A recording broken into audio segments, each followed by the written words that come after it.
This is the workers' village.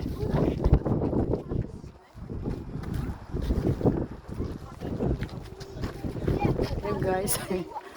Dito kami ngayon sa Stone Hills. Ito yung tirahan ng mga workers na gumawa doon sa yung stones doon. Mga bato na tinayo. Ayan. Tapos yan nga. Kita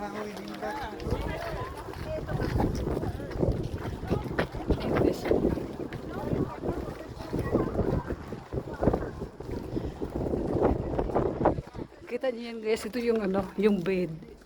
Higaan ng mga workers. Higaan. Ito yung nila, lalagyan ng mga damit. Ito siya guys. Ayan.